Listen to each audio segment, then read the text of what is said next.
നമ്മുടെ വീടിന്റെ മുറ്റത്ത് എങ്ങനെ മീനുകളെ വളർത്താൻ എങ്ങനെ ഒരു പടുതാക്കുളം ഉണ്ടാക്കാം, ചെലവ് കുറഞ്ഞ രീതിയിൽ ഉണ്ടാക്കാം എന്നുള്ളതിനെയാണ് ഇന്നത്തെ വീഡിയോയിലൂടെ ഞാൻ കാണിച്ചു തരുന്നത്. എൻ്റെ വീട്ടിൽ 2 പടുതാക്കുളം ഇപ്പോൾ ഉണ്ട്. അതിൽ ഓൾമോസ്റ്റ് ഒരു 1000-നടുത്ത് മീനുകളും അതിലുണ്ട്. അപ്പോൾ അതുപോലത്തെ ഒരു കുളം ചെലവ് കുറഞ്ഞ രീതിയിൽ ഒരു 5000 രൂപയൊക്കെ വരുന്ന രീതിയിൽ എങ്ങനെ നമുക്കൊരു മീൻകുളം ഉണ്ടാക്കിയെടുക്കാം എന്നുള്ളതാണ് ഇന്നത്തെ എൻ്റെ വീഡിയോയിലൂടെ നിങ്ങളുമായിട്ട് ഷെയർ ചെയ്യുന്നത്. ഇതാണ് ആ മീൻകുളം. ഇത് എങ്ങനെ ഉണ്ടാക്കി, ഇതിന് എത്ര രൂപ ചെലവ് വരുന്നു, അതൊക്കെയാണ് ഇന്നത്തെ വീഡിയോയിലൂടെ നിങ്ങളുമായിട്ട് പരിചയപ്പെടുത്തുന്നത്. സോ നമുക്ക് അതിലേക്ക് പോകാം. മീൻകുളത്തിന് ആവശ്യമായുള്ള കുഴി നമ്മൾ ഓൾറെഡി എടുത്തു. 1 മീറ്ററാണ് ഇതിൻ്റെ ആഴം വരുന്നത്. അതായത് 3.25 അടി, അതാണ് നമുക്കിപ്പോൾ ആഴം വരുന്നത്. ഇത് 2 ദിവസത്തെ വർക്കാണ് നമുക്ക് ഈ കുഴി ഇത്ര ആകാനായിട്ട് നമുക്ക് വേണ്ടി വന്നത്. ഫസ്റ്റ് ദിവസം നമ്മൾ ഇതിൻ്റെ മെഷർമെൻ്റ് എടുത്ത് ജസ്റ്റ് അവിടെ എല്ലാം അടയാളപ്പെടുത്തി വെച്ചു. സെക്കൻഡ് ഡേ നമ്മൾ വേറൊരാളെ വെളിയിൽ നിന്ന് വിളിച്ചു കുഴിക്കാൻ വേണ്ടി. അദ്ദേഹം വന്ന് നമുക്ക് ഒറ്റ ദിവസം കൊണ്ട് തന്നെ ഇതുപോലെ നമുക്ക് ആവശ്യമായിട്ടുള്ള 1 മീറ്റർ ആഴത്തിലുള്ള കുഴി നമുക്ക് എടുത്തു തന്നു. ആ കുഴിച്ച കുഴിയിലെ മണ്ണ് തന്നെ നമ്മൾ വരമ്പായിട്ട് പിടിച്ചിരിക്കുകയാണ്. അതുകൊണ്ട് നമുക്ക് മാക്സിമം സമയം ലാഭിക്കാം, ചിലവും അത്യാവശ്യം കുറയ്ക്കാൻ പറ്റും. ഈ കുളത്തിൻ്റെ കുഴിയെന്ന് പറയുന്നത് 3.25 അടിയോളം താഴ്ചയുണ്ട്. ഇപ്പം നമ്മൾ 1.5 അടിയാണ് ഭൂമി ലെവലിൽ നിന്ന് താഴോട്ട് താത്തിരിക്കുന്നത്. അപ്പോൾ ആ കുഴിച്ച കുഴിയിലെ മണ്ണെടുത്ത് വരമ്പ് പിടിച്ച് ബാക്കി ഹൈറ്റ് ചെയ്യുവാണ് നമ്മൾ ചെയ്തത്. അപ്പോൾ ടോട്ടൽ നമുക്ക് നമ്മുടെ 3.25 അടിയോളം നമുക്ക് ഹൈറ്റ് കിട്ടും. ചാക്കുകളിലാക്കി വരമ്പ് പിടിക്കുമ്പോൾ അത് നമുക്കൊരു എക്സ്ട്രാ ചിലവായിരിക്കും. അതുകൊണ്ട് നമ്മൾ കുഴിക്കുന്ന കുഴിയിലെ മണ്ണ് അതുപോലെ വരമ്പ് പിടിക്കുകയാണെങ്കിൽ, ഇപ്പം നിങ്ങൾ കാണുന്ന പോലെ തന്നെ വരമ്പ് പിടിക്കുകയാണെങ്കിൽ അതൊരു ചിലവ് കുറയാൻ ചാൻസ് ഉണ്ട്. കുഴി എടുത്തതിന് ശേഷം നമ്മൾ ചെയ്യേണ്ട നെക്സ്റ്റ് സ്റ്റെപ്പ്, അപകടകരമായിട്ടുള്ള കല്ലുകൾ കുഴിയിലുണ്ടെങ്കിൽ അത് എടുത്തു മാറ്റുക. അങ്ങനെ എന്തെങ്കിലും കല്ലുകളുണ്ടെങ്കിൽ നമ്മുടെ പടുത കീറുവാനുള്ള ചാൻസ് വളരെ കൂടുതലാണ്. അപ്പോൾ അത് ശ്രദ്ധിക്കുക. അതിനുശേഷം നമ്മൾ മെയിൻ പടുതായിക്ക് പ്രൊട്ടക്ഷനായിട്ട് നമ്മൾ ചെറുത് പടുതായോ അല്ലെങ്കിൽ ഫ്ലെക്സോ അങ്ങനെ എന്തെങ്കിലും നമ്മുടെ മെയിൻ പടുതായിക്ക് താഴെ നമുക്ക് ഇടേണ്ടതായിട്ടുണ്ട്. അപ്പോൾ നമ്മൾ അങ്ങനെയുള്ള ഒരു അറേഞ്ച്മെൻറ്റാണ് അടുത്ത് ചെയ്യേണ്ടത്. നമ്മളിപ്പം ചെയ്യുന്നത് പടുത ഒരെണ്ണം വാങ്ങിച്ചു. അത് ഈ ഒരു പടുതയാണ് നമ്മളിപ്പോൾ മെയിൻ പടുതായിക്ക് സപ്പോർട്ടായിട്ട് മണ്ണിൻ്റെ മുകളിൽ ഇടാനായിട്ട് പോകുന്നത്. ഇപ്പോൾ നമ്മൾ സപ്പോർട്ടിങ്ങിനായിട്ട് വാങ്ങിച്ച പടുത കുഴിയിൽ നമ്മൾ നിവർത്തിയിട്ടുണ്ട്. എന്നാൽ ഇത് കുഴി ഫുള്ള്, അതായത് നമ്മുടെ ആവശ്യത്തിന് വേണ്ടിയുള്ള ഫുള്ള് കുഴി മൂടുന്നതിന് ആവശ്യമായിട്ടുള്ള ഒരു പടുത അല്ലിത്. അതിന് ലെങ്ത്ത് വളരെ കുറവാണ്.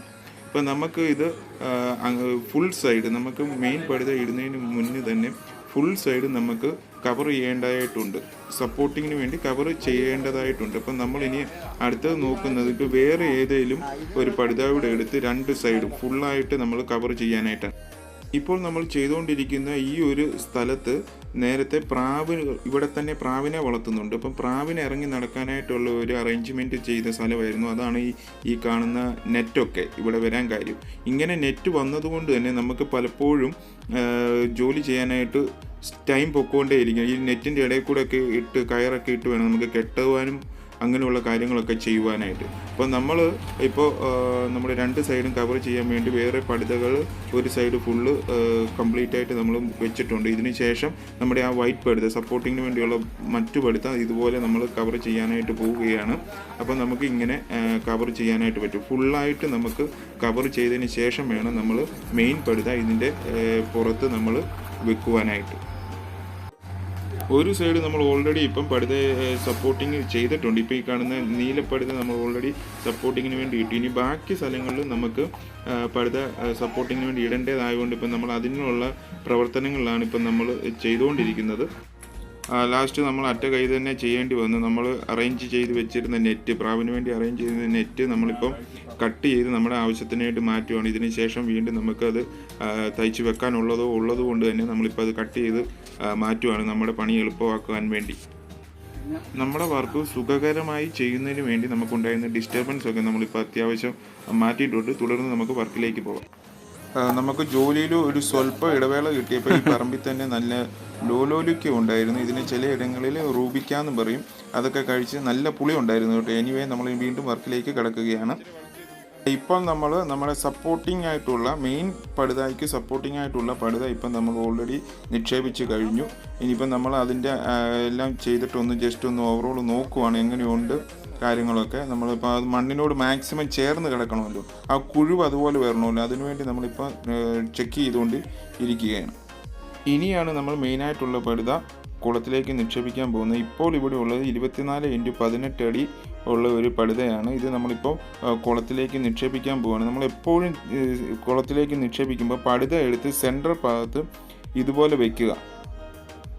കുളത്തിൽ നിക്ഷേപിക്കുന്നതിൻ്റെ ഒരു എളുപ്പമാർഗ്ഗമാണ് ഇപ്പം നമ്മൾ ചെയ്തുകൊണ്ടിരിക്കുന്നത്. സെൻട്രൽ വെച്ചതിന് ശേഷം പടുതയുടെ ഒരു അറ്റം കുളത്തിൻ്റെ ഒരു അറ്റത്തേക്ക് ഇതുപോലെ വെക്കുക. അതിന് ശേഷം പടുതയുടെ മറ്റേ അറ്റം കുളത്തിൻ്റെ എതിർവശത്തുള്ള അറ്റത്തേക്ക് ഇതുപോലെ നമ്മൾ സ്ഥാപിക്കുക. എന്നിട്ട് നമുക്ക് ഈ കുളം കവർ ചെയ്തൊക്കെ രീതിയിൽ ഫുള്ളായിട്ട് ഇതുപോലെ പെട്ടെന്ന് വിരിച്ചെടുക്കാനായിട്ട് സാധിക്കും. ഇപ്പോൾ നിങ്ങൾ വീഡിയോയിൽ കാണുന്നത് പോലെ തന്നെ കുളത്തിൻ്റെ ഒരു വശത്തേക്ക് പടുതയുടെ ഒരു വശം എടുത്ത് ഇതുപോലെ ടൈറ്റ് ചെയ്ത് വെച്ചതിന് ശേഷം മറുവശം കുളം ഫുള്ള് മൂടത്തക്ക രീതിയിൽ പടുത വിരിക്കുക. അതാണിപ്പം നമ്മൾ ചെയ്തുകൊണ്ട് ഇരിക്കുന്നത്. നമ്മൾ ആദ്യം ടൈറ്റ് ചെയ്ത പടുതയുടെ നേരെ ഓപ്പോസിറ്റ് സൈഡ് അവിടെ നമുക്ക് ഇതുപോലെ തന്നെ ടൈറ്റ് ചെയ്യേണ്ടതായിട്ടുണ്ട്. അപ്പോൾ നമ്മൾ രണ്ട് സൈഡും ആദ്യം ടൈറ്റ് ചെയ്യുക. അപ്പോൾ നമുക്ക് മാക്സിമം പടുത വിരിഞ്ഞ് ആ കുളത്തിൽ ഫുള്ളായിട്ട് വിരിഞ്ഞ് കിടക്കുന്നതായിട്ട് കാണാം. അതിന് ശേഷമാണ് നമ്മൾ അടുത്ത സ്റ്റെപ്പിലേക്ക് പോകുന്നത്. ഇപ്പം നമ്മൾ ഫുള്ള് രണ്ട് സൈഡും ഇതുപോലെ ടൈറ്റ് ചെയ്ത് പടുത വിരിച്ച് വെക്കുക കുളത്തിൽ ഫുള്ളായിട്ട്.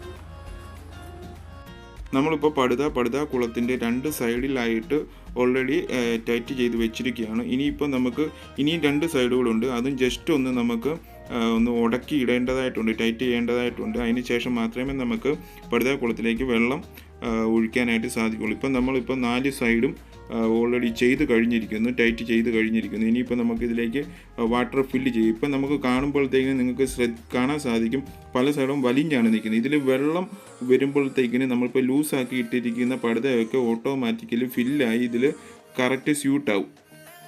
അതിനുവേണ്ടിയാണ് നമ്മൾ പടുത ഇങ്ങനെ ലൂസാക്കി കെട്ടി നിർത്തിയിരിക്കുന്നത്. ഇപ്പോൾ നമ്മുടെ പടുതാക്കുളം ഓൾമോസ്റ്റ് ഫിനിഷ് ആയിരിക്കുകയാണ്. ഇനി ഇതിലേക്ക് നമ്മൾ വാട്ടർ ഫില്ല് ചെയ്യാൻ പോവുകയാണ്. വാട്ടർ ഫിൽ ചെയ്യുമ്പോഴത്തേക്കിന് നമുക്കിപ്പോൾ ലൂസാക്കി നിർത്തിയേക്കുന്ന പടുത നമുക്ക് മാക്സിമം എല്ലായിടത്തും ഒരുപോലെ തന്നെ വെള്ളം വന്ന് ഇതിൽ കൊള്ളുമ്പോൾ വലിഞ്ഞ് കറക്റ്റായിട്ട് കിട്ടും. അതിന് ശേഷം നമുക്ക് വേണം ഇതിൻ്റെ വശങ്ങളിലുള്ള പടുത എല്ലാം നമ്മൾ ലൂസാക്കി ഇട്ടിരിക്കുന്ന കറക്റ്റായിട്ട് വെച്ച് ഇതൊരു വൃത്തിയുള്ള ഒരു കുളമായിട്ട് എടുക്കാനായിട്ട്. ഇപ്പം നമ്മൾ വെള്ളം ഫില്ല് ചെയ്തുകൊണ്ട് ഇരിക്കുകയാണ്. നമുക്ക് മാക്സിമം ചിലവ് കുറയ്ക്കാനായിട്ടാണ് നമ്മൾ ഈ ഒരു മെത്തേഡ് യൂസ് ചെയ്യുന്നത്. വേണമെന്നുണ്ടെങ്കിൽ നമുക്ക് ആദ്യം തന്നെ പടുതാക്കുളം കംപ്ലീറ്റ് വൃത്തിയായി കെട്ടിയതിന് ശേഷം നമുക്ക് വെള്ളം നിറയ്ക്കാം. പക്ഷേ നമ്മളിപ്പം ചെയ്യുന്ന ഇങ്ങനൊരു സിമ്പിൾ മെത്തേഡാണ്, ചിലവ് കുറയ്ക്കാൻ വേണ്ടി മാത്രം ചെയ്യുന്ന ഒരു സിമ്പിൾ മെത്തേഡാണ്. വെള്ളം ഇതിലോട്ട് വീണുകൊണ്ടിരിക്കുന്ന സമയത്ത് പടുത കറക്റ്റായിട്ട് നമ്മുടെ മണ്ണുമായിട്ട് മുട്ടിയിട്ടില്ല, താഴത്തെ ആ ഒരു ലെവലിൽ മുട്ടിക്കിടക്കുമല്ലോ, ഇച്ചിരി വലിഞ്ഞാണ് നിൽക്കുന്നത്. അപ്പോൾ വെള്ളം കയറുന്ന ടൈമിൽ മാക്സിമം ഈ പടുത വലിഞ്ഞ് നമ്മുടെ കുളമായിട്ട് കറക്റ്റായിട്ട് സ്യൂട്ടാവും. അതിനുവേണ്ടിയാണ് നമ്മൾ ഇങ്ങനെ ഇപ്പം ചെയ്തുകൊണ്ടിരിക്കുന്നത്.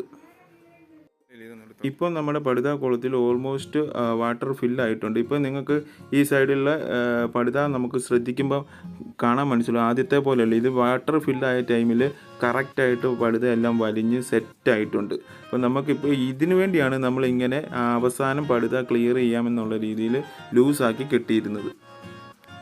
ഇനിയിപ്പം നമുക്ക് ബാലൻസായിട്ട് നിന്നിരുന്ന പടുത മടക്കി ഇതുപോലെ സെറ്റ് ചെയ്ത് വെക്കുമ്പോൾ കുളത്തിനൊരു വൃത്തിയോ മാക്സിമം ചിലവ് കുറഞ്ഞ രീതിയാണ് ഇപ്പം നമ്മൾ ചെയ്തുകൊണ്ടിരിക്കുന്നത്. 4 സൈഡും റെഡിയായ ഒരു പടുതാക്കുളമാണ് ഇപ്പം നിങ്ങൾ കണ്ടുകൊണ്ടിരിക്കുന്നത്. അത്യാവശ്യം എല്ലാം ക്ലിയർ ചെയ്തിട്ടുണ്ട്. എപ്പോഴും സൂര്യപ്രകാശം ഡയറക്റ്റ് മീൻകുളത്തിലേക്ക് അടിക്കാതിരിക്കാൻ ശ്രദ്ധിക്കുന്നത് നല്ലതായിരിക്കും. കാര്യം pH വ്യത്യാസം വരാൻ അത് കാരണം. അപ്പോൾ നമുക്ക് ഇതുപോലെ എന്തെങ്കിലും മേളിലൊരു പച്ച നെറ്റോ അല്ലെന്നുണ്ടെങ്കിൽ ഇതുപോലെ ഫ്രാഷൻ ഫുഡൊക്കെ നമുക്ക് ഒരു പന്തലായിട്ട് കയറ്റി വിട്ടാൽ മാക്സിമം നമുക്ക് സൂര്യപ്രകാശം തടയാൻ പറ്റും. ഇപ്പോൾ നമ്മൾ ഉണ്ടാക്കിയ പടുതാക്കുളത്തിന് ചുറ്റും ഓളോ ബ്രിക്സിൻ്റെ കട്ടകൾ അടുക്കുകയാണെന്നുണ്ടെങ്കിൽ ഇച്ചിരിയും കൂടി നമുക്ക് വൃത്തിയായിട്ട് നമ്മുടെ പടുതാക്കുളം കാണാനായിട്ട് സാധിക്കും. മാക്സിമം നമ്മൾ ചിലവ് കുറയ്ക്കുന്നതായതുകൊണ്ടാണ് ഇപ്പം നമ്മൾ അങ്ങനെ ചെയ്യാത്ത. ഇപ്പം നമ്മൾ ചെയ്യുന്ന രീതി ചെയ്താലും മീനുകളെ വളർത്താൻ മാക്സിമം ചിലവ് കുറച്ച് നമുക്ക് മീനെ വളർത്താനുള്ള ഒരു മാർഗ്ഗമാണ് ഇത്. മാക്സിമം ചിലവ് കുറച്ച് ഒരു മീൻ പടുതാക്കുളം നമ്മൾ ഉണ്ടാക്കിയിരിക്കുകയാണ്. എങ്കിലും ഇതിലെ മീൻ കുഞ്ഞുങ്ങളെ നിക്ഷേപിക്കുന്നതിന് മുന്നേ തന്നെ ഈ വെള്ളത്തിൻ്റെ pH നമുക്ക് ചെക്ക് ചെയ്യണം. നമ്മളിപ്പോൾ ഓൾറെഡി ചെക്ക് ചെയ്ത് അത് കുറവാണ് pH. അപ്പോൾ നമ്മൾ കൂട്ടാനായിട്ടുള്ള ഒരു പ്രവർത്തനമാണ് ഇപ്പം നമ്മളവിടെ ആ കുളത്തിലേക്ക് ഒഴിച്ചുകൊണ്ടിരിക്കുന്നത്. എനിവേ അതെല്ലാം കഴിഞ്ഞ് കഴിയുമ്പോഴത്തേനും നമുക്ക് മീൻ കുഞ്ഞുങ്ങളെ നിക്ഷേപിക്കാനായിട്ട് പറ്റും. ഇപ്പം നമ്മുടെ മീൻകുളം കംപ്ലീറ്റ് വർക്ക് കഴിഞ്ഞിരിക്കുകയാണ്. ഇപ്പം 4 സൈഡും ക്ലിയർ ആയിട്ടുണ്ട്. വെള്ളം നമ്മൾ ഓൾറെഡി അതിൽ നിറച്ച് കഴിഞ്ഞു. ഇനിയിപ്പോൾ നമ്മൾ സൈഡൊക്കെ ഒന്ന് വൃത്തിയാക്കണം. അതിനായിട്ട് ഇതുപോലെ കറുത്ത ഒരു ഷീറ്റ് അടിച്ച് സൈഡും ഒക്കെ നമ്മളിപ്പം സെറ്റ് ചെയ്തിട്ടുണ്ട്. ഇപ്പോൾ ഈ മീൻകുളത്തിന് 3 അടി മേളിൽ നമുക്ക് ഹൈറ്റുണ്ട്. അപ്പോൾ ആഴമുണ്ട്. നമുക്ക് ഇതിന് 3 അടി മേളിൽ ഹൈറ്റുണ്ട്. സോ നമ്മളിപ്പോൾ ഇതിൽ ചെയ്തിരിക്കുന്ന ഭൂമി ലെവലിൽ നിന്ന് 1.5 അടി താഴോട്ട് നമ്മൾ കുഴിച്ചിരിക്കുകയാണ്. അപ്പോൾ ആ കുഴിച്ച കുഴിയിലെ മണ്ണെടുത്ത് നമ്മൾ 1.5 അടി മേളോട്ട് പൊക്കിയിരിക്കുകയാണ്. അപ്പോൾ 3 അടി മേളിൽ നമുക്ക് ഹൈറ്റ് വരും. വരമ്പ് പിടിച്ചിരിക്കും. കുഴിച്ച കുഴിയിലെ മണ്ണെടുത്ത് വരമ്പ് പിടിച്ചിരിക്കുകയാണ് ഇപ്പം നിങ്ങൾ കാണുന്നത്. അപ്പോൾ നമുക്ക് ഇതിൻ്റെ ഉള്ള ഗുണം എന്നാന്ന് ചോദിച്ചാൽ, നമുക്കിതിലെ വെള്ളം മാറ്റണമെന്നുണ്ടെങ്കിൽ നമുക്ക് ഭൂമി ലെവലിൽ നിന്ന് 1.5 അടി മേളോട്ട് നിൽക്കുന്നതിനാൽ തന്നെ ഒരു ഓസ് എടുത്ത് നമ്മൾ ഭൂമി ലെവലിലോട്ട് ഇതിൽ ചെയ്യുവാണെങ്കിൽ ആ വാട്ടർ ഫ്ലോ, അതായത് 1.5 അടിയിലെ വെള്ളം നമുക്ക് പറ്റിക്കാൻ എക്സ്റ്റേണലായിട്ട് നമ്മൾ വേറെ ഒരു പവറും യൂസ് ചെയ്യേണ്ടതായിട്ട് വരുന്നില്ല. അപ്പം തന്നെ നമുക്ക് ഒരു ചിലവ് കുറയ്ക്കാനായിട്ട് പറ്റും. ഇതുപോലെ നമ്മൾ ഭൂമി ലെവലിൽ നിന്ന് കുറച്ച് ഹൈറ്റ് ചെയ്ത് എപ്പോഴും മീൻകുളം ഉണ്ടാക്കാൻ ശ്രദ്ധിക്കുക. അപ്പം നമുക്ക് കുറച്ച് കറണ്ട് സേവ് ചെയ്യാനായിട്ട് സാധിക്കും. അപ്പോൾ നിങ്ങൾക്ക് എൻ്റെ വീഡിയോ ഇഷ്ടപ്പെട്ടെന്ന് വിചാരിക്കുന്നു. ഇനി ഇതിൻ്റെ ചിലവ് കാര്യങ്ങളെല്ലാം കൂടെ ഞാനിപ്പോൾ നിങ്ങളെ കാണിച്ചു തരാം. അതൊരു പോസ്റ്റായിട്ട് ഇപ്പം നിങ്ങൾക്ക് വേണ്ടി ഇടുന്നതാണ്. pH എങ്ങനെ ചെക്ക് ചെയ്യണം, pH കൂടിയാൽ എന്ത് ചെയ്യണം, കുറഞ്ഞാൽ എന്ത് ചെയ്യണം, pH വേരിയേഷൻ വരാതെ എങ്ങനെ നമുക്ക് നോക്കാം, ഇതിനെക്കുറിച്ചൊക്കെ ഞാൻ വേറൊരു വീഡിയോ ചെയ്യുന്നുണ്ട്. അപ്പോൾ നമുക്ക് അടുത്ത വീഡിയോയിൽ കാണാം. അതുവരേക്കും എല്ലാവർക്കും ബൈ.